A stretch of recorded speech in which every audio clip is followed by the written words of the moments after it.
Conspiracy Radio, where we discuss the unidentified, the unexplainable, paranormal, conspiracies, and much more. Starring your host and co-hosts, Jenny Nicasio, Sean Kelly, Trish Moe, and Jason Sledgehammer Ryan Petro. Brought to you by UPRN Network. Now for your host, Jenny Nicasio.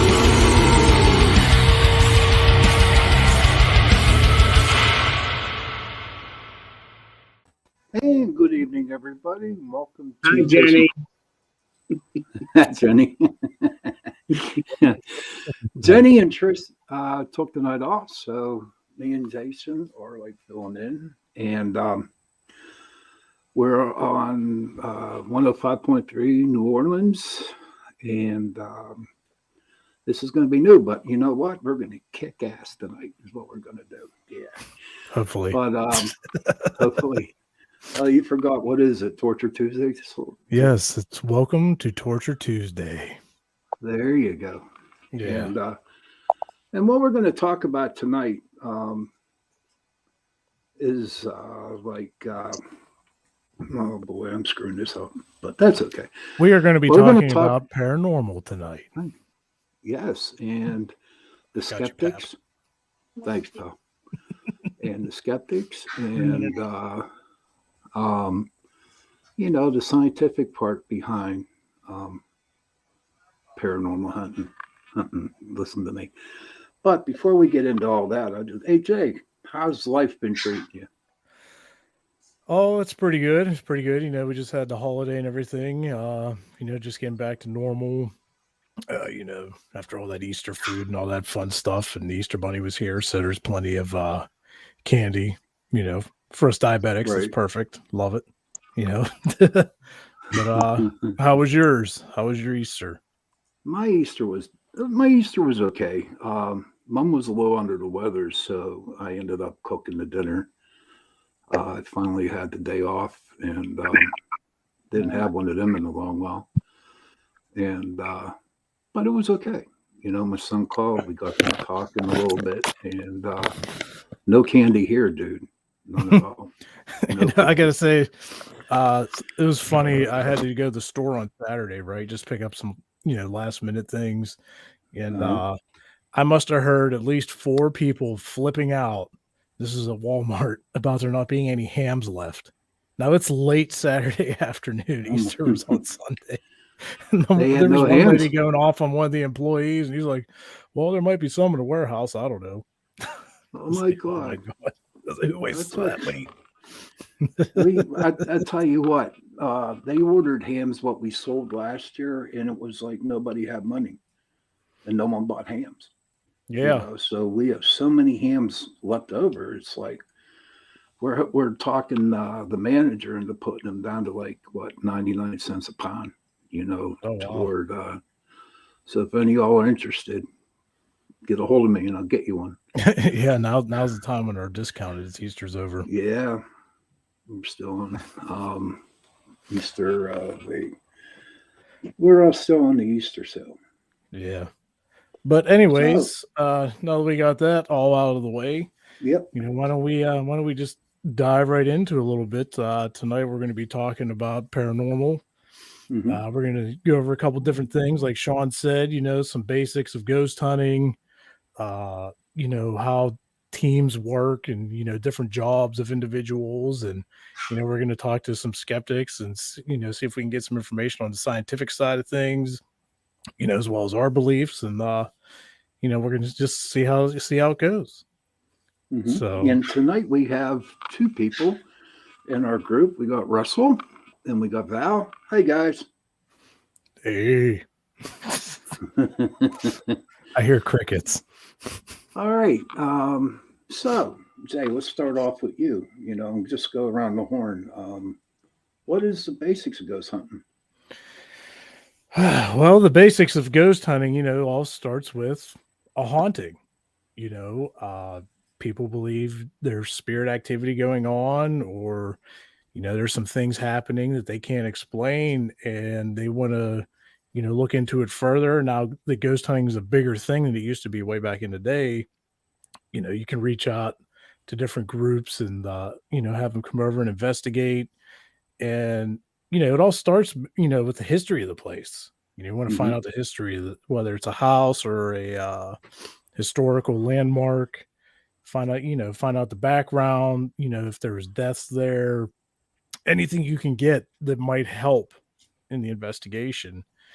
And then from there you meet with the client, kind of talk everything over, and if everything seems legit, it's when we call the team in and start investigating. So how do you go ahead, There's Russ? Ross. Always keep an open mind, and not everything is a spirit. Sometimes you can debunk, like a electric outlet not grounded and your K2 meters close to it. You got to be careful on, calling it a spirit when it's really not a spirit. I like to really check and make sure. And like Jason, he always does the REM pod and always asks it the same question several different ways and see if he gets the same answer. Mm-hmm. So you got to be careful. He does good. He's a good kid. Yeah, Val, I saw your lips moving, but I couldn't hear a word you have, said. Are you muted? She's on. muted. I think She's muted. Val, what happened? You're muted or something. There you go. Get rid of that. Does that work? Yeah, Hey, much welcome back. better. Appreciate it. Okay. So anyways, I said I just had a job interview that was just like that. Oh, really? You have to ask the same questions over and over again. Oh man, different way. That's like 120 questions. It's terrible. Mm-hmm. Well, since we have you two here, why don't we talk a little bit about how a paranormal team works? Because there's a lot of folks out there that are listening that like we all started, don't have a clue. Like nobody, how does this work? What do you do? I kind of have it broken down. We have the researchers, the investigators, lead investigators, techs, and the client, the person that will interview the clients. So, Russ, what do you usually do? Why don't you tell the audience? You mean at the client's home? I usually try to set up my equipment, and that takes a while to put the equipment up. And I always like to give the people that don't have equipment, like to give them some of the SLS camera and a K2 or an EMF. That's for electronic magnetic fields. Don't die on us, Russ, please. Yeah. Yeah. But die, Russ bro. and I are Come back and prove that I'm a ghost. yeah. That there are ghosts. Russ and I are the main tech guys, and we have a lot of equipment between the two of us, between cameras, IR lights, meters, and everything else, which we'll start to talk about that later in this segment. But we're the main tech guys. Val, what's your outlook on your position in the paranormal group? The debunker. The debunker. Sean calls Val me the the skeptic, which I'm not. But I am more like the debunker in the group. I'm going to go around and call a bug, and a dust.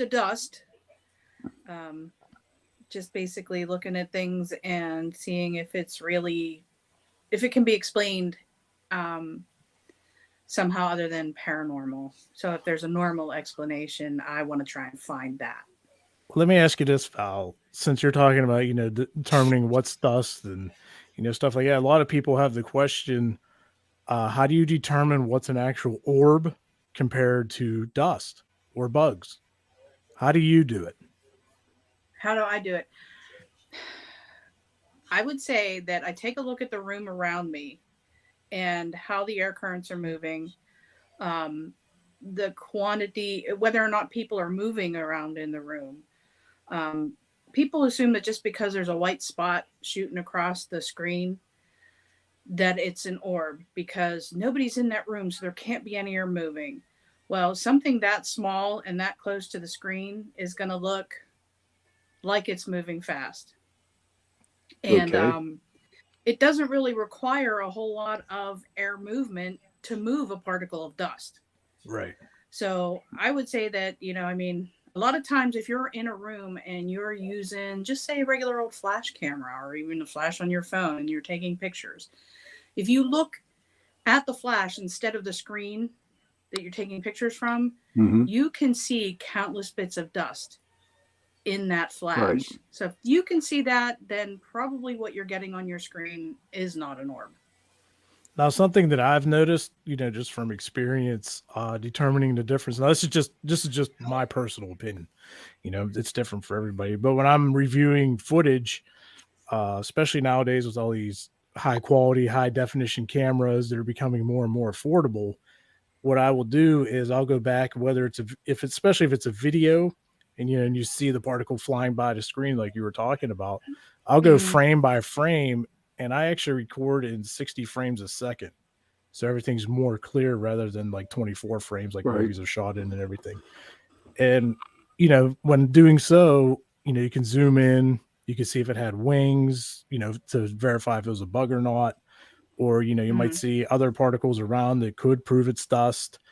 But when I authenticate orb, like I said, this is my opinion, they seem to be like perfectly around. Like a perfect circle would almost have like a halo on the outer edge. And, they could fly in and go all kinds of erratic, directions or just linger around. But, like I said, because they all look to me roughly about the same. They're all just like perfectly around with a halo around them. Now, if you guys notice anything like that, or is this just, what I'm seeing, like how do you say, hey, this is definitely an orb? I like when they stop dead and change direction. Yeah. Well, Russ, remember that time we were down the Italian club when you had the camera on the bar, right? And the camera moved, and then two orbs came and they crisscrossed. Right in front. Yeah. That was good. There were some acrobatic bugs. Yeah, those have been bugs that were pumping iron. They're knocking on the camera. That was crazy though. Seeing now, how about the ones? How would you explain the ones that pulsate when you see something and you see an orb going through the video and it's like pulsating? Yeah, I like those. But go ahead, Val. Sorry. It could be that it is a flat piece of something that, as it's moving, is shifting back and forth, which could reflect light at different angles. Okay. That's interesting. I never even thought about that. But here's my thing. Speaking of those, Shawn, let's say, like what you just described, it's kind of like what you see on TV on all these ghost shows. It's like, I know exactly what you're talking about, and they claim they're orbs, whether they are or they're not, we don't know for sure, because obviously we weren't there. But, that seems to be more the case often than not.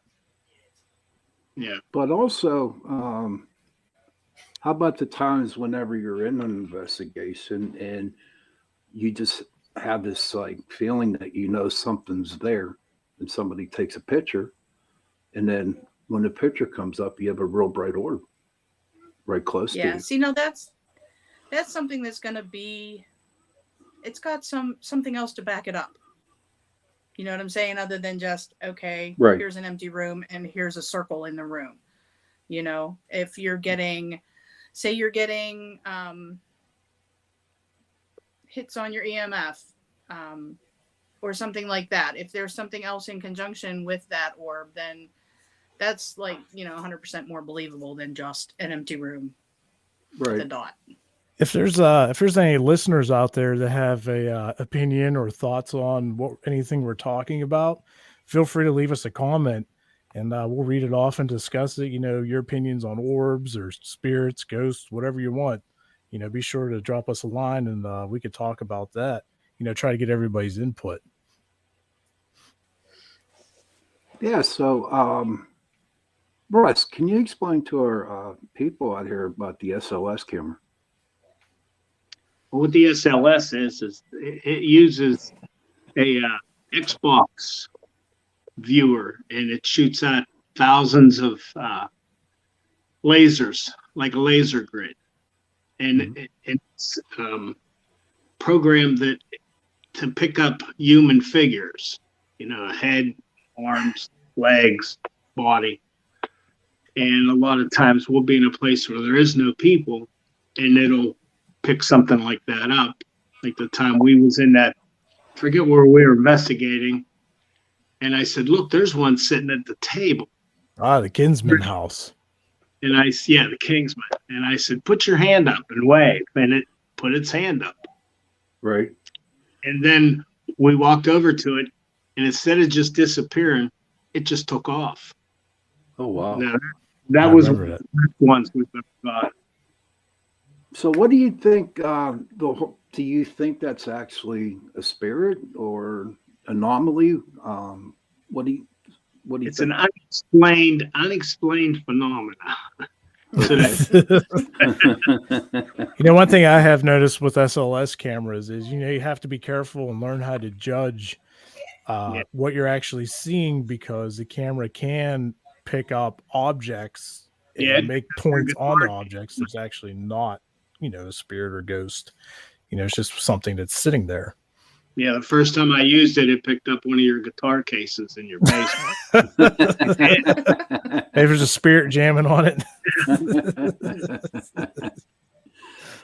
Down at the Buxton, when you were using your SLS camera, they were saying, I heard that there was a ghost up on, or a stick figure on a wall, and it climbed up the wall. Yeah, it climbed up the wall and disappeared in the ceiling. That was pretty cool. And the other one was at the bar at the, what was it? Moose? I think it was the Moose up there in Greensburg. And I think Jenny or somebody went over and put money in the tip jar. And it went over, and the stick figure went and it shook its hand around in the tip jar and then disappeared. That was a weird thing. A phenomenon. Hey, we have a question from Nina Gonzalez. How do you determine what equipment is legit versus what may be more susceptible to tamper or even just unreliable? Ooh, that is a very, very good question. Yeah. I guess I could probably take the lead on this one since I'm a techie. So what I have done is, obviously a camera's a camera. Whatever it picks up, whether it's paranormal or not, you have to use your own beliefs and things like that. Full spectrum cameras are known, they're modified to see all forms of the light spectrum, UV and IR and everything in between. So I feel like they're pretty good, if not better than a lot of regular cameras as far as picking up anomalies or spirit figures. Now there are some devices that could be tampered with, and one of those devices is the REM pod. A lot of folks believe in the REM pods, and it's like all this awesome thing. Well, you got to keep in mind when you're running a lot of this equipment, for one, your cell phone has to be on airplane mode, because your cell phone signal can interrupt S boxes, other spirit boxes. It can also interrupt the REM pod. Another factor for the REM pod is walkie-talkies. Welcome back, Joe. Welcome back, Joe. But like, for example, if you're investigating and, say, Shawn, you and I are on one floor and we're running a REM pod, and some of the other groups on another floor, but we have walkie-talkies on us. Somebody on another floor could be paging somebody else or whatever, but the signal will reflect on the REM pod and give us false hits. So my theory for the REM pod is, cell phones on airplane mode, no walkie-talkies or nobody touching them if they're in the current room. As far as spirit boxes, something I found for those. Hey, welcome back, Russ. Is there's a thing called the Faraday wallet, where you put the spirit box in the Faraday pouch and it cuts out the actual radio frequencies. So all you get is the white noise, which is where the spirits come through. Now, a lot of people are like spirit boxes are fake, or it's just, you're picking up radio signals. Well, yeah, it's essentially a broken radio, but that's where you have to ask specific questions, get the same answers. And then if you get the voice over several frequencies at the same time, that's when you can really authenticate if you got an actual response or not. And then you got, like K2s and millimeters.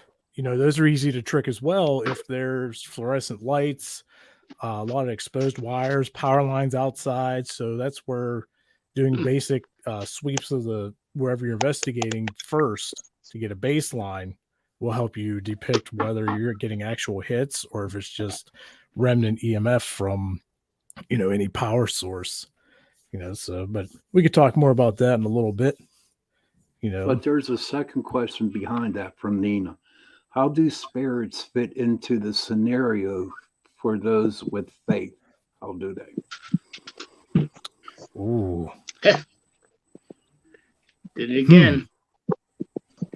What's that, Russ? Russ has disappeared. But hey, since he's in here, let's welcome Jason V. Jason V, can you hear us? Hey, how you Jason, guys doing? how are you, buddy? Doing pretty good. How are you? Good. Thanks for coming on. He's got a lot of scientific points of view on this. So No. let's see. Oh. I already got Yeah, one that's extra to too judge. Uh-oh. But Shawn, before we move on, what's your opinion on the how do spirits fit in the scenario of people with faith? How do they how does that all work out?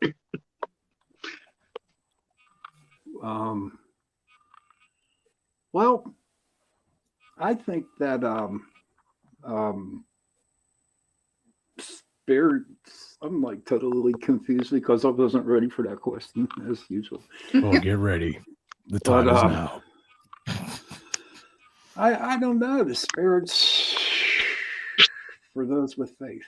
I don't know. I just believe that, that spirits are there. Oh, you turned the TV off, huh? What? Russ? Russ is frozen. The gremlins have struck already. Oh, there he goes. Hey, Shawn. okay.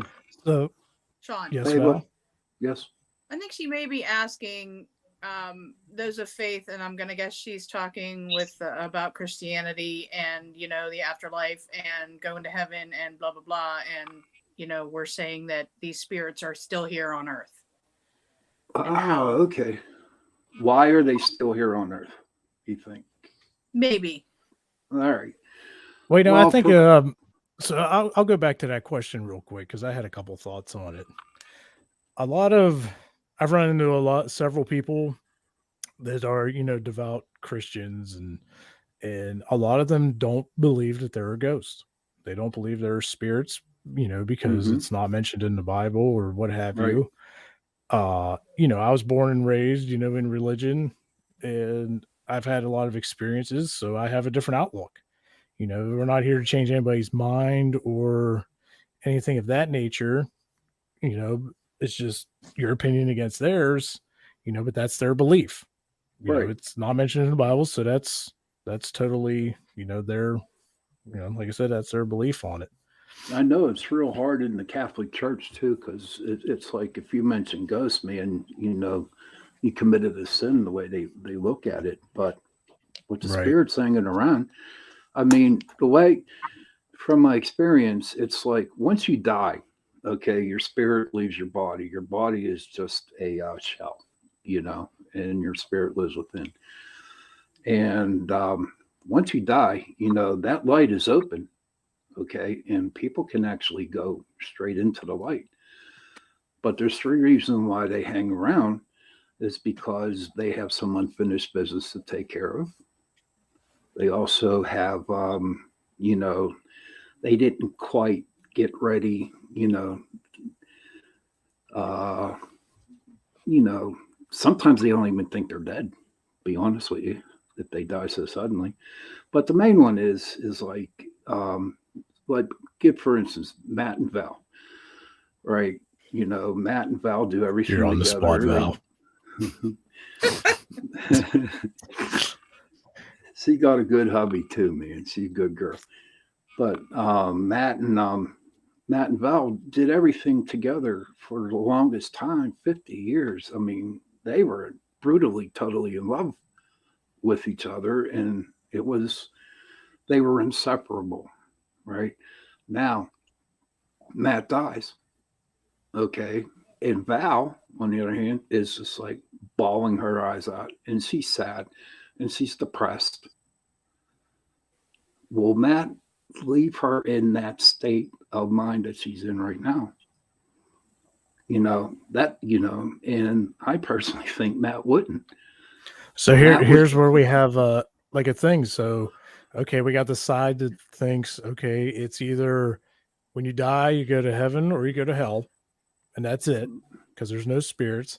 Then you got the other side where this is where Jason V will come in, where energy is not created nor destroyed, it's just transferred. So that's maybe why spirits are still here. I want to hear his point of view on this, because I know he's more into the scientific side.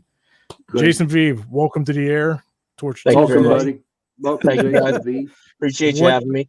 What do you think about this? What do you think happens when you die? Do we just linger? Do spirits just linger, or what happens?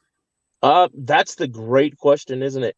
I mean, the science is actually still out on that one too, but the general, alternative theory, if you will, and it actually can exist completely and congruently at the same time with religious theory. So it's not exactly directly even combative, which most people seem to assume it is. It kind of goes back to an original thing from Einstein, as you were alluding to, where he said everything's made out of energy, even matter. The sandwich in your hand is made out of energy, just in different forms and different concentrations. And those things come together and they make objects, and they make motion, they make fire, they make electricity, and everything that makes up the universe. That's why if you've ever seen a depiction of an atom, of what it's supposed to look like, and how science tells you it looks like, obviously because you can't see it with your eye, that it's always moving. It's just a bunch of moving parts together, and that's energy. And there's actually subparticles smaller than that, and it keeps going. And we've never hit the limit of that so far. So science is still looking. But what I think that actually translates to in this topic is, when we die, we are that energy. We're what that energy makes up, a collection of that, and that creates our thoughts, our being, everything. And when we die, that's that energy, as he was saying, dissipating back into the universe, spreading out, ceasing its cohesiveness together in this form, and then either moving on completely, or maybe not completely. And that could be part of the presence you see. It could also be one of the reasons that any manifestation or actions that you see cannot fully articulate or communicate or respond to you, especially in intelligent ways, because it's only part of itself of what it once was. And those things have different levels of cohesiveness as well. So you could have, like you were talking about earlier, a ghost sitting at a table that is invisible to the naked eye, and when you ask it to, it raises its hand. And at the same time, you could have just something as simple as what appears to be an orb of light floating across the scene, a screen that can move in ways that are very unnatural and not just by happenstance, more or less. So that energy theory can exist along the same side as the human spirit in a religious sense. So it's not a disprover, which seems to be the way people think, like I said before, with science. But the human spirit can be a manifestation of your energy. This is actually present in more than just Christianity. This is Buddhism, Hinduism, all kind of religions across the globe from thousands and thousands of years ago, even, all believe similar things along that line. And this definitely, goes along with all of that at the same time. But it also can't exist separately of those. in the fact that even if, if you want to go the full atheist route, I know, even that way, it offers an explanation outside of the quote unquote supernatural and the mystic. Oh, that's very, very informative. Yes. Well, thanks for that, man. Yeah, definitely. No problem. It's like totally intense there. Yeah. So do you so think how would you, go ahead. Oh geez, Pep, come on. No. I just want to know, to be honest with you, I had a hard time understanding what you were saying there. Is there any way you can He's put old it and into senile. layman terms, or that not just me, but other people could Absolutely. Dumb understand it that? down for the Gemini. Okay. I'll try to He's give it my old. best. Hopefully I sum it up as aptly as I can. So basically, we all exist, like electricity is an energy. That's one that most people are familiar with. We all know the electric. If you can't see it, but it's going to shock you. We call it juice, so to speak. That's a form of energy. So we're energy. When we start to feel tired, we call it low on energy.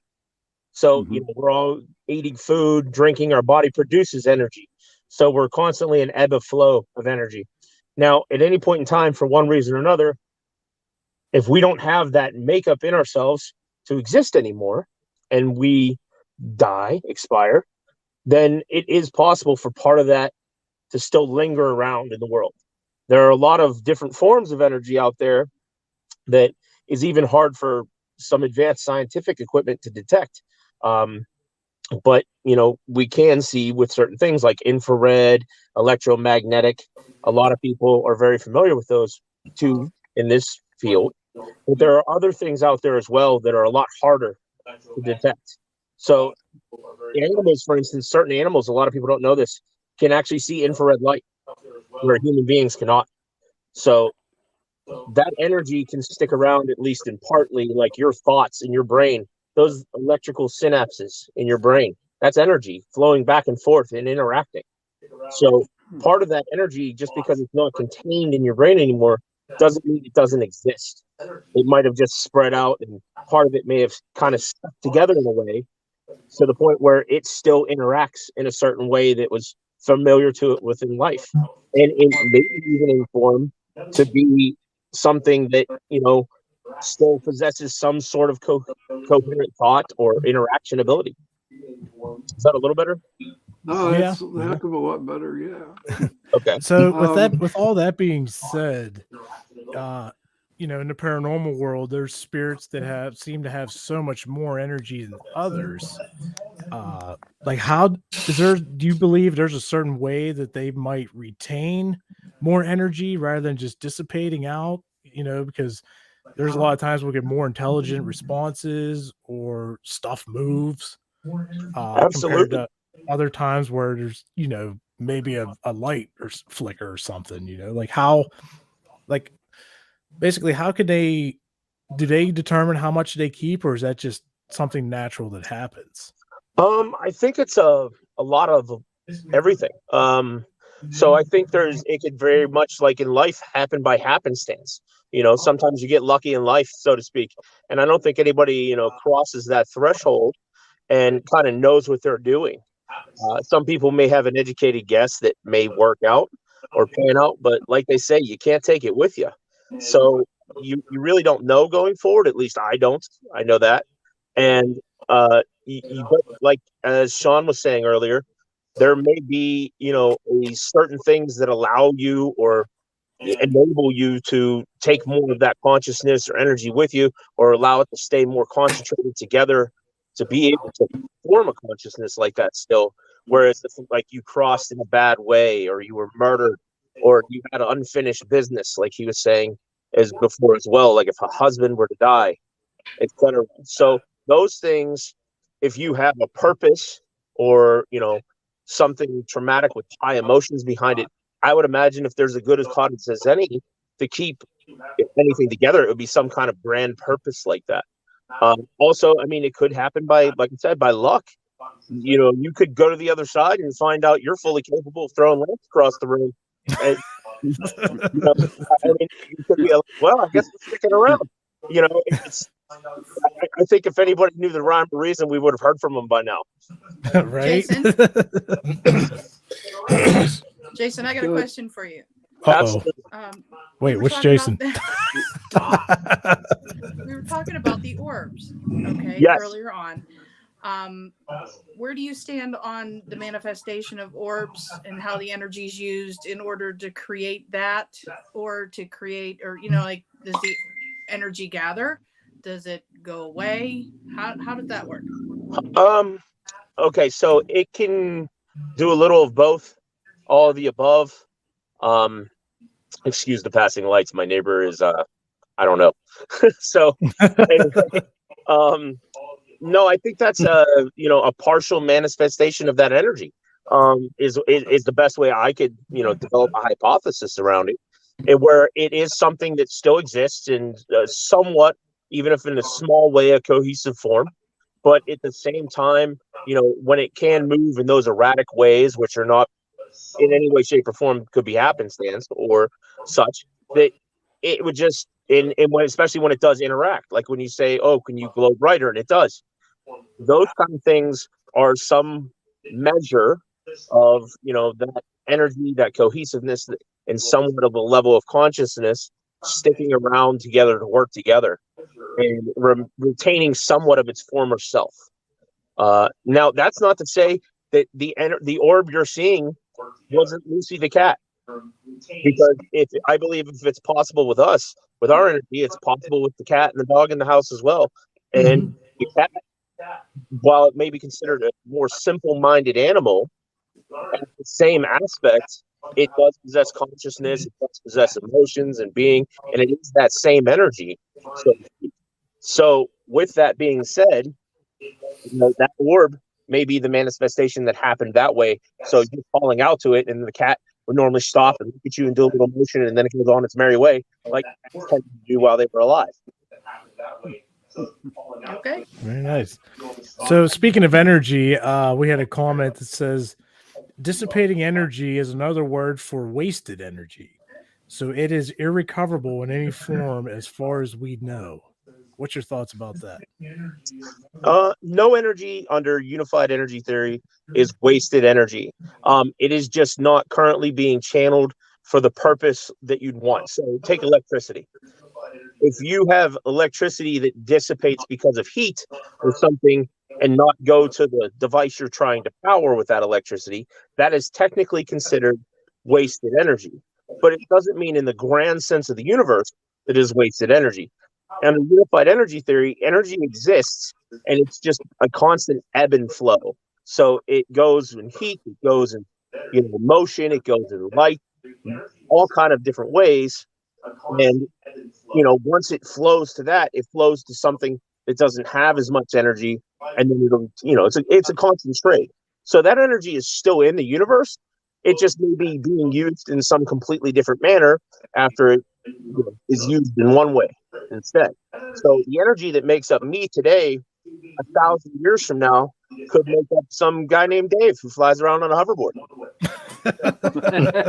Do some Back to the Future, huh? You never know. Where do you think the energy goes to, though? I mean, I think it goes everywhere in a little bit of a way. I mean, you've got static electricity in the air. You've got wind that flows around and pushes, thousands of clouds a minute in the sky. You've got light. You've got, the energy and heat in the earth. You've got the whole universe around us and other people as well. I mean, you breathe in and you breathe out. That energy expands. There's a reason that you can feel when other people are near you, or like was stated earlier as well, like when you think someone's watching you or right next to you, there's a certain energy transfer going on there. Science has actually done studies on this, and there is a lot of semi-quasi validity to that, where they found evidence that people could tell, certain people that could tell when someone was staring at them from behind with a pretty high degree of accuracy. Now, that obviously isn't the case as always, but some people could, and there's no other way to explain that than those people can feel that energy. So those things all, considered, I think that energy just dissipates into the world around us. It may stay some with our loved ones. It may go into the universe around us and sponsor new forms of life to form and new things made out of new energy to be created. Very nice. Very nice. I like that. Yeah. That's it all in a nutshell, I guess. Yeah. Wow. So here's a science question. Okay. This isn't about energy exactly, but how does science explain near-death experience memories from the other side? Has anybody ever thought about that? Like, you got all these people, okay? Might have been in an accident, something happened, had a heart attack, they're dead. They're declared dead. Now, not everybody, but some of these folks will come back and say what they saw. They saw, they saw the light, or they saw just not good things. Is there any scientific explanation for this? Does anybody have any input on that? I could take that one first if you want. Sure. Okay. So as for the seeing the light part, there is a scientific explanation for that. The explanation is if they figured out that, I mean, as much as they could tell, let's be honest, that when you technically see the light, so to speak, that's actually your optical nerve and the way your brain starts to shut down when you die.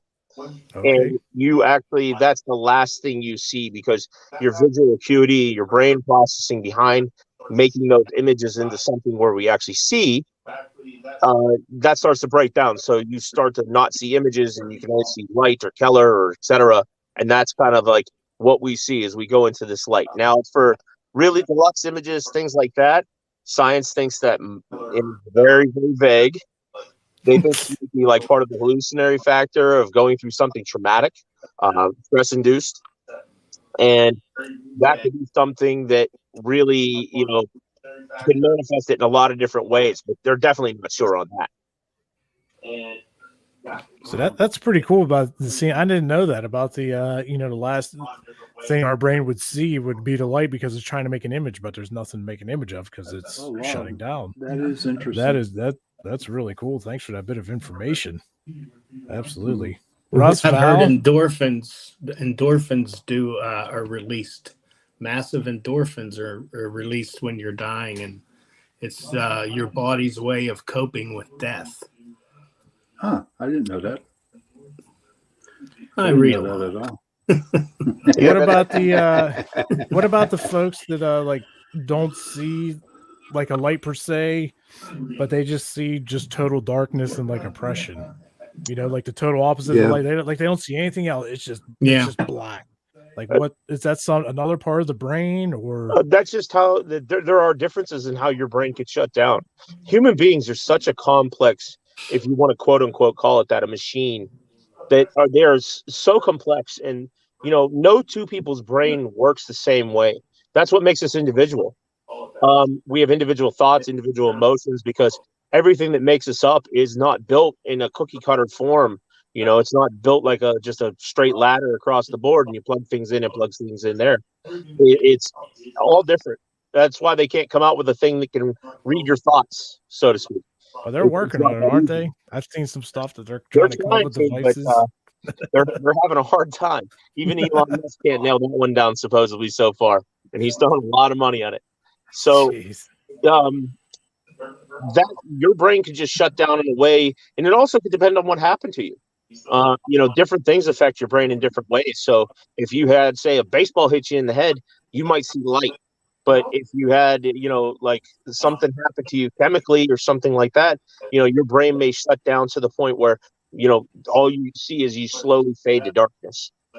And there's different experiences on there. And it also depends on like how you're made as a person and who you are. People see a lot of their flashback of their life, supposedly, before they die. That's a big one.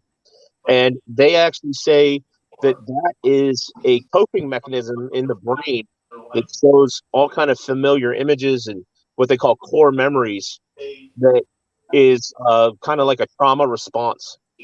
It's from like the deep core of your brain. And that's the best thing.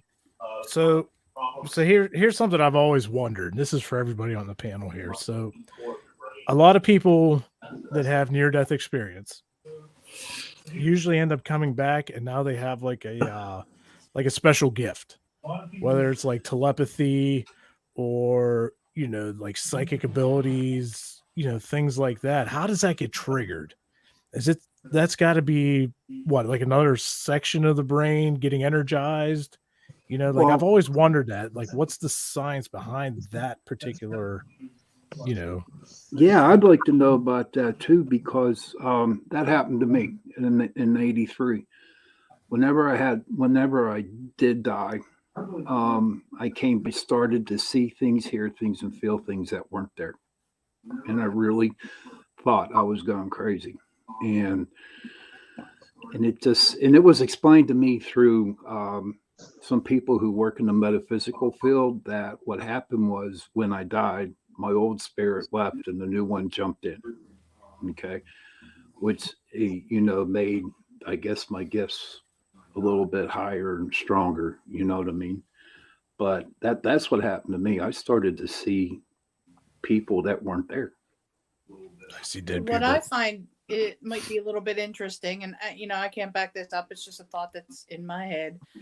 For a lot of people with near-death experiences, imagine that a lot of times that death has something to do with lack of oxygen to the brain at some point, and wouldn't that injure brain cells? So I don't know where I was going with that. Like, do you mean like injure brain cells to when like you come back, like things are just different? Like you might think you have these abilities. Is that what we're getting at? Something like that? That wasn't where I was going, but that's an interesting thought. And I don't That want to is call an Shawn interesting crazy, thought. but Yeah. Yeah. Well, they do say that you only use like 3% of your brain. True. Right? They say if you used like half of it, we'd be flying around the room. Yeah. So then maybe we laser can beams and say stuff. that some of your brain cells died, so other ones that are more on the psychic side have sprung in to take up. Yeah, I like that. See, we figured it out. It's like they say when a person goes blind, their hearing gets more acute. Yeah. Okay. Mm-hmm. And their smell too. Their sense of smell becomes acute too. Yeah, I don't know. You smell better. Oh, jeez, Ross. I can input on the sense thing. So when you go blind, for instance, you were using that example before. One of the reasons they figured out that your sense of hearing gets better and your sense of smell gets better when you go blind is because when we have all of our senses, sight is obviously the most prominent, probably touch and hearing after that. So when we no longer have, especially a main sense like sight, we focus so much more on those in our brain. Now, an interesting thing about our brain, a lot of people don't realize, is our brain works just like any other muscle, so to speak, in our body. The more we use it, the more we're going to strengthen it, fine-tune its agility, and therefore it'll function at higher levels. So when you lose that sense of sight, now your sense of smell, your sense of hearing are working a lot harder. You're relying on them a lot more. You're focusing on them a lot more. And then that makes them stronger and your perceptibility of them a lot greater as well. So you're more agile with those senses by, so quote unquote, working them out. Did we ever wonder, like Russ was saying, we only use a small percentage of our brain. Do we ever think like it could be true that we would have so much more just energy if we could utilize our whole brain? Like what, what would it be like out there? Well, hold on, Jason. My wife said that I only use a little part of my brain. So to back Russ up here, we actually use a lot more than our brain than like 10% overall. We use most of our brain. There are some definite backup cells and everything in there that don't get used most of the time in certain areas, but they're kind of like just, backup or overload areas, if you will. We do use most of our brain. We just don't use it all at once. A big handicap with the human brain is actually like you ever tried to pat your head and rub your stomach at the same time, and you find out you can't go in opposite directions? That's because the brain can only do so many things at the same time. That's actually one of its big weaknesses. So it's not that we don't use overall more than 10% of our brain. It's that we can't use more than that much at like one period of time without like truly overloading ourselves, and it's just becoming a jumble that doesn't equate to anything when we try to do things, especially with ability. So that's in there. But as the Val was saying as well, there are sections, like I said, cells and certain things that don't usually work together. And if certain things become damaged, and then one of the things with the brain is if an area gets damaged, another part of the brain may pick up the function for that. This happens when people that have had traumatic injuries and they have trouble speaking, and then they end up being able to speak better over time because the damaged area of the brain that was in control of speaking before, another part of the brain adapts over time and then, picks up that function, so to speak, and they get it back. So by having different parts of the brain start to work together, maybe that didn't work together before, can make some pretty interesting combinations, because now maybe you're doing two things at once that you couldn't do before. And that can, you start putting blocks together, the tower gets pretty high. Wow. Yeah. Very interesting. Very, very interesting. Yeah, for sure. I am learning a lot of stuff tonight, Jason B. Thank you very much. Thank you very much. It's been a pleasure talking to you guys. I really enjoyed it. Yeah, thank you for coming on. Yeah, dude. We'll have you back on again. I will. Thank you very much. I think that's the biggest compliment I could get. All right, sir. Good night. Thank you very much, All guys. right, brother. Thank you. Sure. No problem. Yeah. Bye-bye. See you, Jason. All right. That was very interesting, informative, dude. Oh Yeah, my God. Yeah. Yeah, he knows a lot of information. A lot of information. I could sit down and talk to him all night.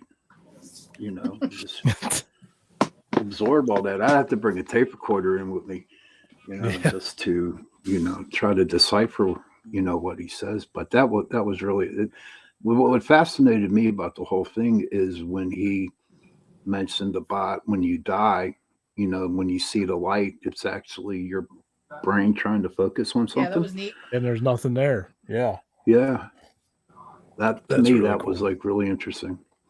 Before we go on, I want to thank our sponsor, Carnation, for sponsoring us for this hour. Thank you, Carnation. Thank you, Carnation. Thank you, Carnation. Thank you, Carnation. So I want to talk a little bit about the the paranormal and the differences between like adults and kids.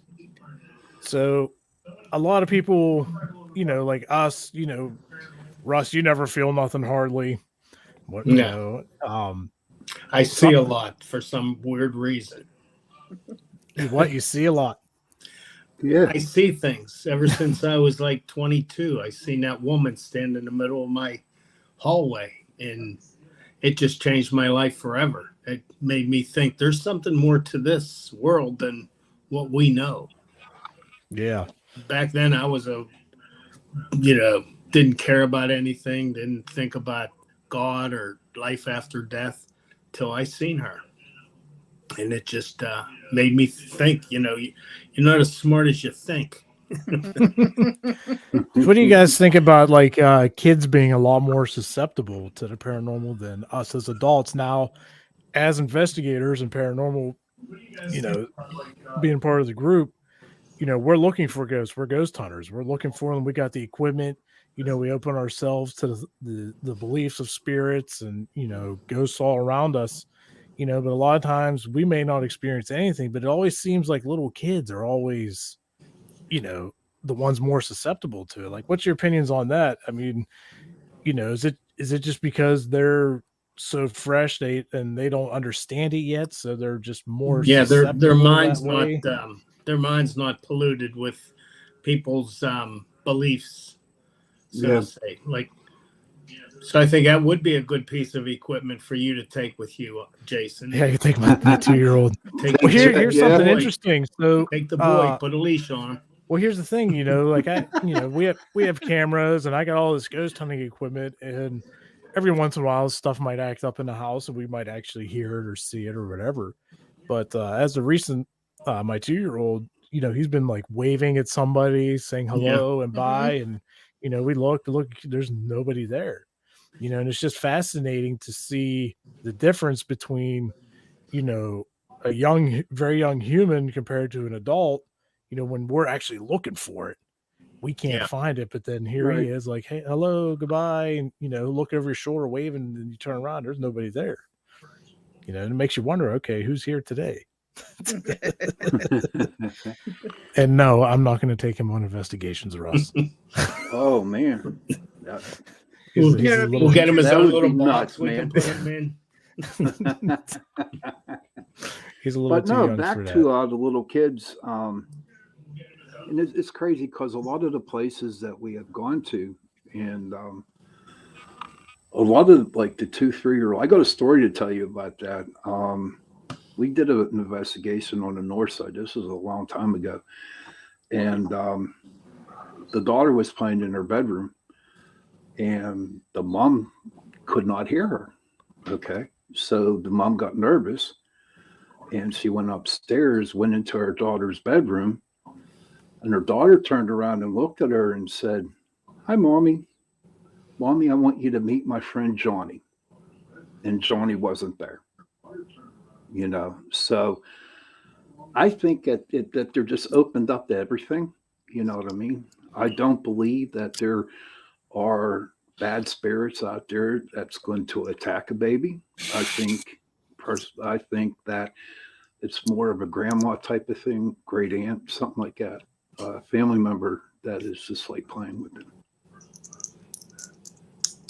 It'll be interesting, Jason, to see, what happens, as your son gets older, starts, being able to communicate more. Yeah. What he will communicate to you. Yeah, I'm pretty curious how that's all going to turn out, especially after, was it like last year or everywhere we went and stuff, lights were flickering and burning out and we'd walk. It was crazy. Yeah. There's just so much energy, especially when the two of us were together, so, and he's already seeing, somebody and waving, obviously they're nice, which they better be, or, we'll have to make them evacuate the premises. You know what you should do, Jason, is pull out like an album, a photo album, and put it in front of him and see if he can point out who it could be. Yeah. I mean, we have some ideas. I won't, They say animals too. Animals can sense spirits.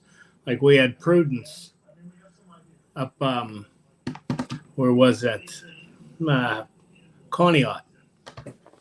We had Prudence up there, and she wouldn't go in the one room. And the lady come up, she goes, "That's the room they say the murder happened in." Yeah.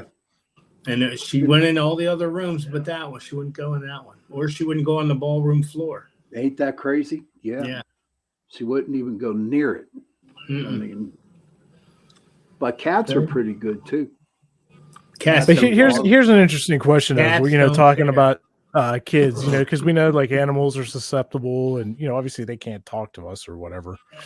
But there has to be a certain point with a child, whether it's your child or as investigators, we know somebody's child's having these things happen. At what point exactly, would we worry about their communication with someone, versus nurture their openness and belief about it? You know what I mean? Like when do we draw a line, like, it's okay to communicate, or, with, just let them continue to be open and with their beliefs or whatever, because, that young, I feel like they may just be too susceptible, for anything to just waltz right in and, start controlling or something. I'd worry about that. What do you guys think about that? I don't think, I think they should be nurtured, and if they think they see something, don't discourage them. Because I watched that show with Chip Coffey when he had the kids on. He was pretty good. He would teach them how to use their ability instead of, because they felt strange, at school and that, because they would see spirits. Kids would make fun of them, and their parents would say, we got to take you to somebody, and that's who they took him to. And he said, no, nurture it and learn how to develop it and use it for good, your power for good.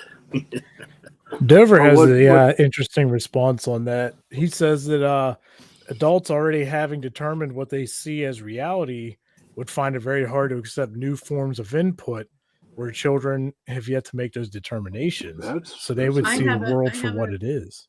I have a thought on that. Yes. Okay. Because I don't see, I don't feel. My children do. Okay. I don't, and I'm talking adult children now. How do I want to put that? I want to see. I want to feel. I am entirely open mentally and emotionally to having this happen. So if that statement is true, that means that I should be able to, and I'm not. Well, do you think that, Val, everybody seems to be different. Some people might feel the emotions of the spiritual world. Mhm. Some people are just in it for the spiritual reasons. Some people might see things, some might feel things or just believe in it. But, you might not have all those things. You might only have one. Do you think maybe we just need to hone in and find what yours is? Do you think that might I guess be, it's possible. Sure. Because I'm sure there's something, but maybe just thinking too hard about like, okay, well, I don't see this, I don't feel this, okay, so maybe that's not your personal, Right. being for the paranormal. Maybe it's one of the other aspects of it. Do you think maybe focusing on something, trying other routes might help you? Like, what do you think about that? It's always a great thought, and something I should probably try because Mhm. There's not a time, Val, where you're just standing around or sitting around watching TV or something and just feel like cold air or like just being touched or something like that. No, I mean I've had experiences when we've been out investigating where like a door got pushed into me or my hair got moved but I don't sense anything. Do you think that subconsciously you might be more on the scientific side of things, like in a like an example, like having to see the whole proof first? Do you think that might be a possibility for your situation? I don't know. I guess it's probable. Mm-hmm. Like maybe because we know you like to focus on debunking and everything of that nature. So I'm wondering, is it possible if you're just actually more scientific than you realize? Yeah. And that might be what's actually shutting the door, to other. That's a good one Or there, that, Jason. I'm somehow closing myself off in some other way. But you don't know Right. you're doing it. Right. Yeah. I mean, your subconscious is probably saying, I think I'd be scared if I saw something. Yeah. What do you think? No, see, not that, because I mean, I've had experiences where I've been walking somewhere at night, and you get that spooked feeling. But I think that's more of like, I felt that was more of an intuition thing than a paranormal thing, like, like there's somebody behind a tree looking at me kind of thing. So I don't know. So while we're speaking about, in the evenings and stuff, that's one of the points that I wanted to bring up tonight is, for our listeners that may be wondering this question. Do hauntings happen just during the day, or do they happen at night, or do they happen around the clock? I believe around the clock. My perspective, now this is mine, is it's around the clock, but a lot of people find it easier to investigate at night. Number one, because it's quiet. It's a lot more quiet. Yeah. Everything's, calm down, because you might have spirit activity happening during the day. You have no idea what's going on. You can't hear. You got cars driving by, phones ringing, TVs are on. But, when you could focus in the evening, 10, 11 o'clock, everything, cities are shutting down and everything. And, the big thing also for the nighttime investigating is the creep factor. it's creepy. You're seeing it's easier to see shadows. Like you said, you feel like somebody's watching you as you're walking wherever. And I think a lot that really amplifies the whole experience. Mm-hmm. Yeah, cemetery at night is a lot different than a cemetery in the day. Oh yeah, that's for sure. Even though it's all the same. Absolutely.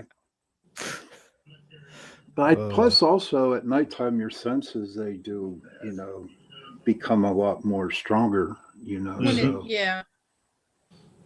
Let's see. Nina has a question. Why do investigators turn out lights to obtain evidence? I have a couple of theories on that one. Like to hear. To heighten your senses. That's one of them. The heighten your senses, and for me personally, it's because of equipment being used.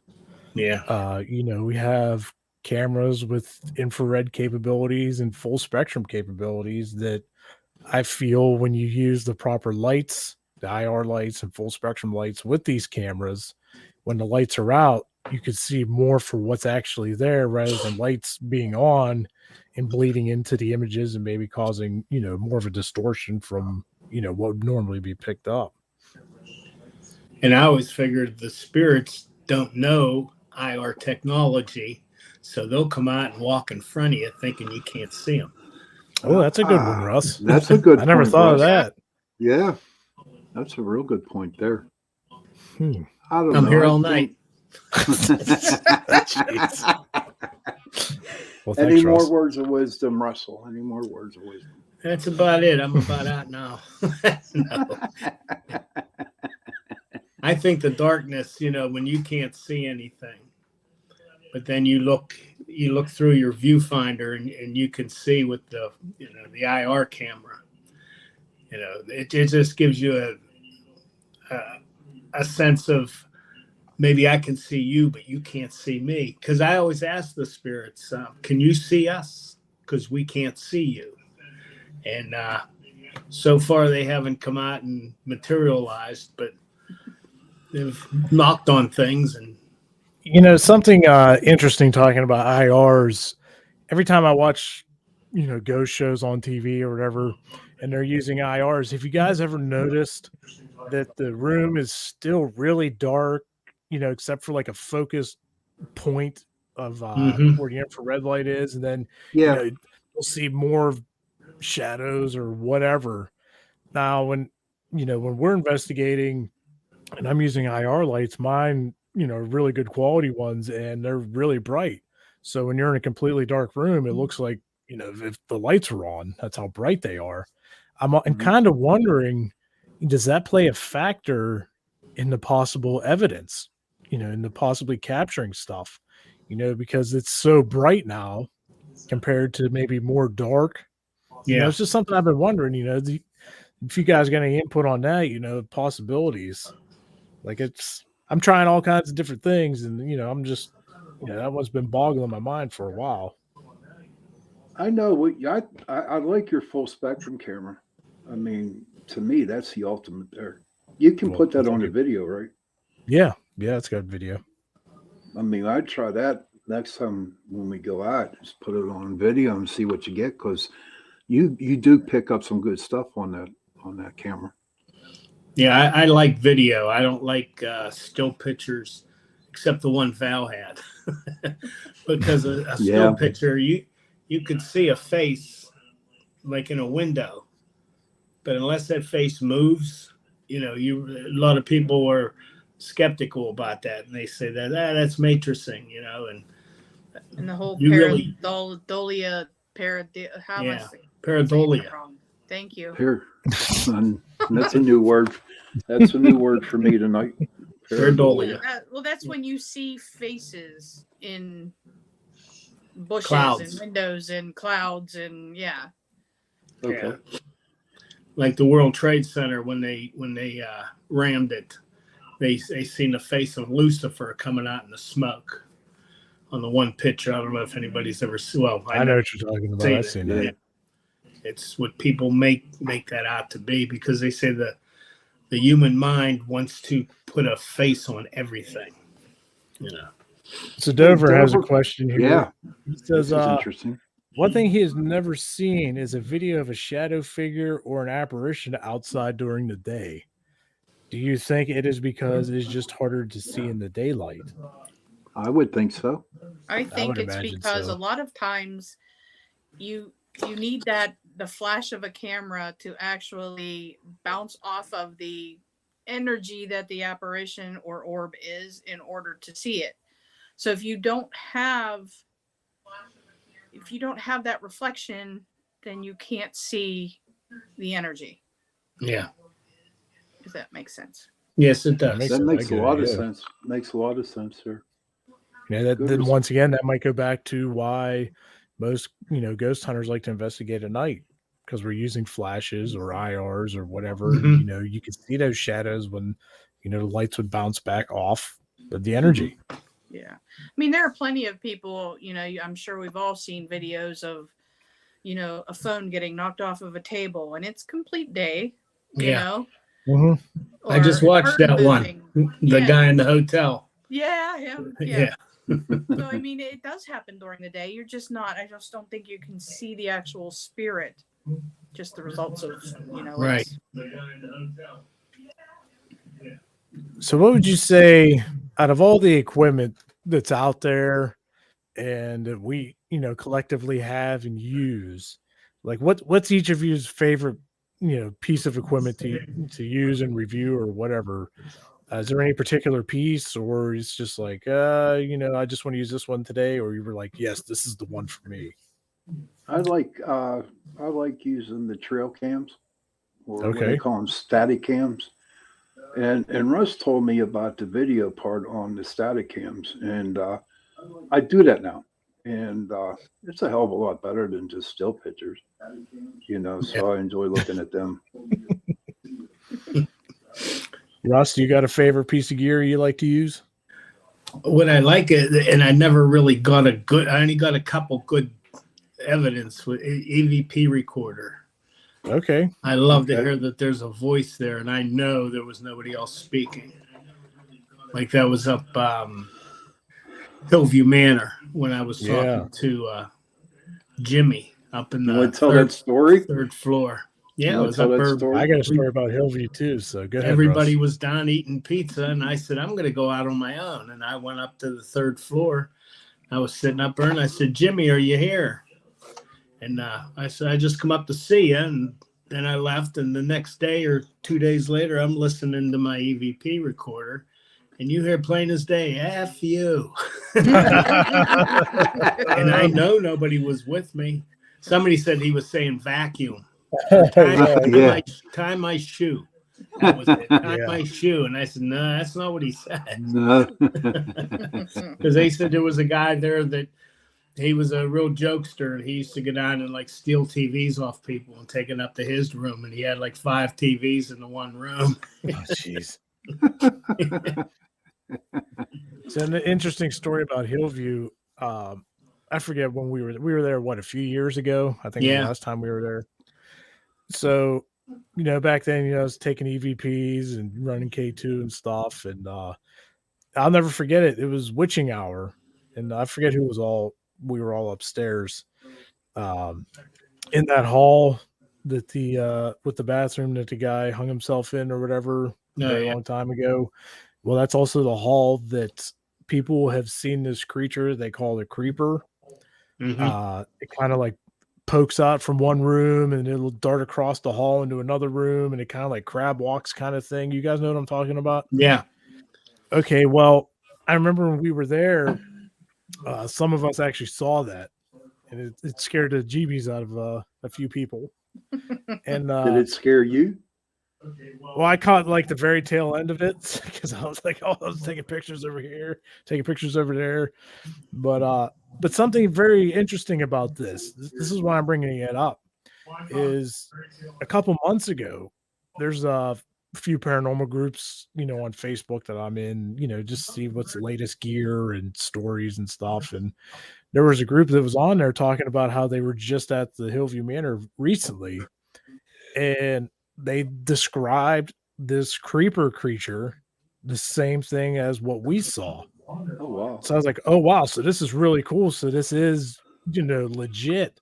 So I wrote them a message, and we were just comparing, back and forth. It's just like how amazing it was. A few years ago we saw it, and then other groups saw it, and then recently Hillview was on a one of the paranormal shows on television, and even the host, they were talking about it, and the guy that they were interviewing was like, yeah, there's this creature, and he described it the same too. So hopefully, we could go back there, especially with all the gear we have now and all the high-tech cameras, and run all that, especially in that hallway. Maybe we can actually catch them. That'd be cool. Like that would be with excellent. the creeper thing. Is it a human spirit, or what do you think it could possibility be, or what are people saying what it could be? Watch that. That's a lot of I don't knows. They Nobody said really knows. that they believe that Jimmy's room is where it is, and it makes itself into whatever it thinks will scare you. Oh, okay. That was So just what kind of force is that? I think What is Jack that? Osborne was there. Yeah, but like, what does that make that creature? Does that mean it's like a more demonic? Is it like a demon? Or is it just an angry entity that's shapeshifter? Like, what is it? Shapeshifter. I don't know. We're gonna have to We go don't find know. out. Yeah. We're gonna have to go find out. This is why we're here. And that is why we're here. And the good one was the hallway by the nurses' station, where the lady said women mostly get their hair pulled. And Janice was walking down, my wife, and pulled her hair. She thought there was a bat in her hair because we was seeing a bat fly around. Speaking of bats, so we had just got there. I'll never forget this. We just got there and got finished with our tour. And as soon as they said, okay, you guys are on your own, I don't know if anybody remember, I took off. I was like, I'm excited. Yeah. So I'm running down the hall, and as soon as I cut a right, there was a bat flying right at my face. I had no idea what it was. I screamed at the top of my lungs and took off, running down the hall. Everyone's laughing at me, like, what are you doing? I was like, I don't know what that was. Yeah, well, that was a good time up there. I like that place. That's a good I place. always Yeah, liked Hillview. Yeah, definitely have to get back. So Yeah. there's another place I recently seen on another show called the Brushy Mountain Penitentiary down in Tennessee. Yeah. I don't know if any of you've seen anything about that. So it was built in this valley of mountains. There's one way in and one way out, and this is where they took like the bad of the bad. And an interesting fact is they purposely built this prison in the shape of an upside down cross. Can you believe it? Yeah. Wow. They did this to send a message to all the inmates to say that pretty much they're not worthy. So could you imagine being an inmate or even working there in a literal upside down cross because they wanted to send a message that, people aren't worthy? That's crazy. That's Can you pretty crazy. investigate down there? Yeah. I actually looked into it. They do 7 days a week. I forget what the price is, but it's from, I think, like 9 to 4 or something like that. But some other cool things about that place, well, not cool things, but what they call the hole. When somebody's real bad, they got to throw them in a hole for a couple days or whatever.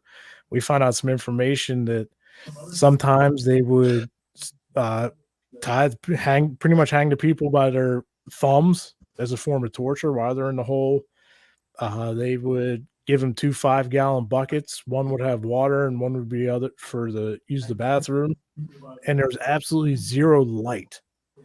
Now, this is interesting because, after a couple of days, a lot of people, they started behaving themselves, but the ones that ended up being down there for several months, a lot of them went blind because it was so dark down there and absolutely no light. Like, I couldn't even imagine being in an area like that. But I feel like there's a lot to be investigated down there, and we definitely need to put that on our bucket list. Mm-hmm. I'm calling shenanigans on the upside down cross thing. Look it up. How do you tell it's upside down? Look at it. So they literally. It's literally an upside down cross. Yeah. Yes. Standing up? Or are we talking about it's like in a plus sign laying on No. her? No, you got the mountains in the back, and the road that leads in. There's only one road in and one road that's the same road. The front entrance would be like the top of the cross, so it's upside down. Check it out. You'll have to look it up. Because The Brushy the whole Mountain. north-south thing, it's not relative. North is only up because that's how they made the map. Uh-oh. Hey, I don't know. I'm just going by what research and people from Development. down there have talked about. So, I mean, look at it. Look at it. Look it up. Look it up. Google is your friend. So, you guys, what was your favorite place that you investigated? Neatest place I've ever been was at the Greyfriars Cemetery in Scotland. Oh, really? That was what we sort of investigated, but just to see, over here you don't see graves that are 200-300 years old, and it was very spooky, and it was different. And we was in there sort of at dusk, and it was kind of spooky. Did they were they open up all night? No, they locked it at I believe like dusk. They Did you sneak in? Did you sneak in? No, we were there, and then it started getting dusk, and everybody left, and we went to the what was it? Greyfriars Kirk. That's what they called it. And then me and Janice went over to the I can't remember, not the ovens. It was it's where they walled the people up. Queen Anne's Close. That's what it was called. Mm-hmm. Mary people King's Close. Mary King's Close. That's what it was. Did you get walled up over there, Russ? No, but it's spooky being in there in the middle of the day. It's pitch black, but they have a couple 40 watt light bulbs. It's the spookiest place I've ever been in. Do they let you take pictures in there? Yeah. I still got it. We got a whole album full of all the pictures of Scotland, Loch Ness. We went all over. Did you see Nessie? Yeah, I seen her. You seen Nessie? Yeah, swimming around right after. That's why they call it Scotland. They got a lot of Scotch. I wanted to go to the tape factory, but it was closed. Isn't there a bar right on the lake here? There's a bunch of bars right on the lake. There is. Val, what would be your favorite investigation, from your experience? I have a couple, but they were private homes. But I think Prospect. Yeah. I had a lot of interesting things happen at Prospect. Really? And that was a long time ago. That was because when we were there, we had a couple, things happen in only one room of that whole complex, and that was only by the flashlight method, But it was really dead. No pun we intended. had down balls there. rolling around on the floor on the third floor, and some noises and stuff in the basement area. And actually see the shadows crossing, because at that time, Val, when we went down there, it was like we would go 1, 2, sometimes 2 days, Yeah. Mm-hmm. So what they got going on down there really doesn't give you enough time to actually do an investigation on it. To me, Prospect is my favorite. The barn where they so-called hung that dude, to me, that's the creepiest place down there. That and the cellar. Yeah, with your girlfriend. Yeah, Her name? I can't remember her name. Constance. Oh, jeez. Long story for another day. Yeah. Yeah, we Look don't it have time up. for that. Look it up.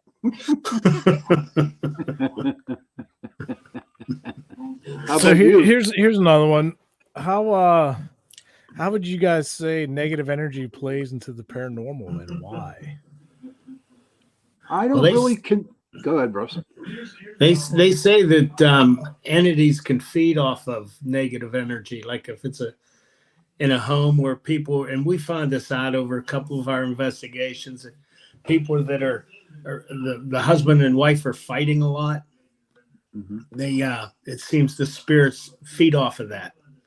And I know Shawn told the people, you got to start getting along. And the woman would say, if we're out of the house, it's fine. We get along great. But as soon as we get in that house, and we figured it was the whatever energy was there was making them fight. Yeah. So Now, do we think that negative energy will scare a lot of spirits off or draw them in more? I think they feed off it. They feed Now, off is it more for negative or positive energy? Like what happens? Like what do you think really happens between the two? Like say you got this place that's really positive, what are those spirits going to do? And compared to if it's really negative, who's going to be feeding off of that? Yeah, well, you figure like a prison. Right. They always say they're haunted because of all the death and the murders and the fighting and the brutality that's going on there. They think that's what makes these spirits they're still around. Yeah, because like we were talking earlier, the energy, some of it may go back out in the universe, or some of it might just linger. And if you're saying prisons, there was so much bad stuff that happened. The bits of energy that are left are obviously not going to be happy, right? In mental institutions. Yeah. But do we think, like, on the positive side of things, do we think those spirits are going to, act up a little bit to play games, or do we think that more of the activity that we basically hunt down is just from the negative side? Well, what I see on that with the negative energy, you have your positive, the happy ghosts that are in the house, right? And then say like Russ was saying with the husband and wife fighting, bringing out that negative. But I think that the positive ghosts, they just go hide somewhere else and just let the negative energy just hang around. Yeah. So with the negative energy tends to be more powerful. Like they say that people in general tend to not remember the good things that happen to them, but they always remember the bad things that happen to them. True. And they'll remember those bad things, and they keep bringing it up again and again, and it lends power to the negativity, I think. So do we think with the negative energies, like what came first? Are there negative spirits that created the negative energy that's there? Or was the negative energy created, by whoever's there, and then the spirits just come in to feed off of it? Yes. Like what started first, like the chicken or the egg, basically? Well, I would have to say, back if the Bible's true, Adam and Eve, that what started the negative energy. And I think this is 2023, always Shawn. We're talking about houses and stuff. Well, no, you said where does it actually start at? Where it started from? Well, no, I'm saying it would have started with for Lucifer example, up in heaven. We're going to somebody's house, right? Okay, the house, the husband and wife were fighting a lot. What happened first? Were they fighting that created the negative energy and drew something in? Well, some of them something there negative that started making them fight. That's what I think it is. Yes. Something negative there made them fight. Yep. Now, what's more susceptible though? Something having to be there to make that start, or do we find in a lot of cases, people started on their own and then all of a sudden stuff starts coming through portals or whatever? People are miserable enough on their own. Yeah. To start. You're right. I'm going to go with the people and not the spirit. Yeah. I mean, just think about how much, anxiety and depression and all of that is so big now, and there's got to be just so much negative energy out there. Oh, there's tons. Well, like in Ghostbusters, that's what did it. Yeah. The negative energy, the things were feeding off it, and then they grew. Oh, then they grew. Okay, Slimer Russ. Yeah. Slimer. Look it up.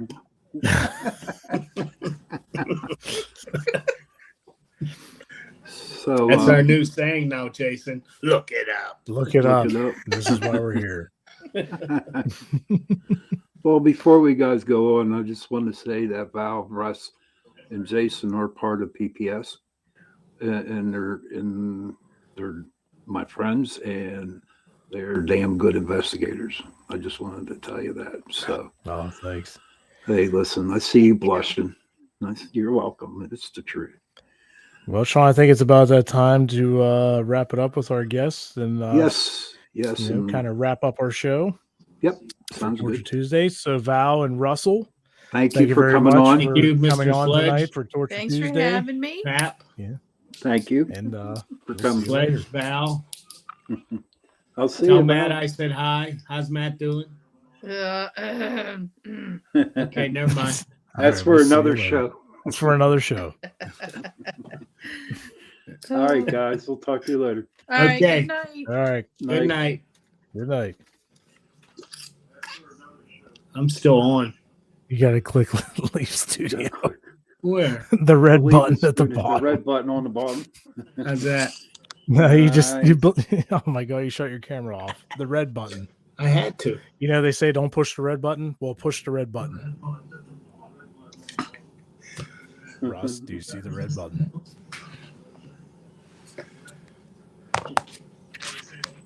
Oh my goodness.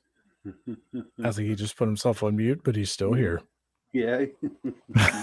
Jeez. What? Hit the red button, Russ. Russ, red I'm button. colorblind. I'll see yeah. The those. one that says with the X on it. I don't have one. Oh my god. Serious. Why can't I do it for you, Russ? But tonight was a good night there, Jace. Yeah, It was a real yeah, good I night. agree. Yeah. I agree. It was very informative. We learned a lot of new stuff. Oh, there he goes. He figured it out. Mr. Colorblind Russ got the found the X. The X found marks the the X. spot. Yeah. They say X is never the spot. Well, it was the spot. That's funny. So what do you think, yeah. Pap? What do you think about everything we talked about this evening? I really enjoyed it. Your friend Jason Vita came on. I was fascinated for what he said. He said a lot of things that really like open my mind now. You know what I mean? So especially when you die and you see that light, that it isn't heaven. Do you know what I mean? Right. It was like just something that wasn't there. And and there's so many people that believe, when you see the light that it is heaven, but then hearing the scientific side of it, it really makes you wonder, like, wow, so it could just be because your brain is shutting down. Right. And if you're lucky enough, to be revived and come back, that might be what you remember, but that's because you were on the cusp of death, Right. Now, see, when I had that near-death experience or when I died, I didn't see no light, dude. I saw darkness, gray, dark, and I didn't see no light. But what your friend Jason said, I guess everybody's brains works differently. So maybe I wasn't supposed to see that light. You know what I mean? Yeah, maybe not. What did you learn from tonight? Oh, all kinds of stuff, more, like you said, with what he was talking about with energies and, it's good to get everybody's opinion on like the differences between orbs and dust and how people figure that stuff out. And, right. Just different experiences of, different places that we've investigated. And it was cool to have, have us paranormal investigators on that, believe in the spirits and the ghosts. And it's also good to have the scientific side of things and the more skeptical side of things. And, it was just a good mixture to see how everybody, goes with the paranormal. Well, I go, hey, Shawn, do you believe in God? Yes, of course, Holly, I do. Yes, I do. I believe in God a lot. Absolutely. Saved my life. Been sober 31 years. Yeah, I definitely do. But I just lost track what I was going to say, dude. But all I know is that it was very, very interesting, and we have a hell of a group. You know what I mean? We got a lot of good people. We do, and they're good investigators. Like I said, I lucked out. I mean, it took a long time to get the crew that I got now. Now, don't get me wrong, because I know there's people who used to be in my group listening to this show. And, I'm grateful for them too, because it kept on going. You know what I mean? They Yeah. kept the group going. So, if anybody has any questions or comments, you want to feel free to come up, put them in the chat. We got about 4 minutes left. So, you're more than welcome. Any final thoughts for you, Jason? Yeah, actually, a little off topic, I guess. So my birthday was recent, and my wife got me this awesome gift that I saw at a Curiosities Oddities shop. I'm going to show everybody what it is. Being That's that I'm a cool. musician, she picked me up this awesome taxidermied mouse playing the piano with a guitar leaning on it. That is so cool, dude. I love it. Cool. I guess thing's amazing. Like, where do you don't see stuff like that. No, where was the oddity place at? That's from Ms. Jones Curio, and she's located in Greensburg. She has a website. You can order stuff, buy stuff online. She does all her own work. It's fantastic, and I can't recommend it enough. If you're into oddities and obscurities, definitely need to check her site out. Holly has a question. Would a spirit stay on the property it haunted after the building was demolished? I believe so. I believe that's possible. Yeah, extremely possible. Tony, but now what would they do? Would it be rebuilding a new building or just a landscape? Yeah, that's true too. Because if it's this landscape, maybe they'll find something else, or wherever the people that actually lived in that house probably they could possibility follow the people to the new house or wherever they moved to. You know what I mean? Or an object from the building that got tore down. Right. That's possible. They may Holly just an empty field. Yeah. They might just be, just free roaming, I guess. We don't know. We honestly don't know. But one day we will find out. I'm telling you. One day we will find out. Hey, Tony, how are you doing, brother? It's okay you're being late. We got next week, pal. All right, listen. It's that time to say goodnight, Mr. Jason.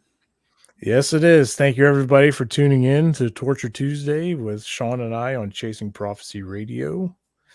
And we will be back next Tuesday. Any final thoughts, Shawn, before we go? I just want to wish everybody a happy day and a good day tomorrow. Live it one day at a time. Live one day at a time. That's all. Yeah.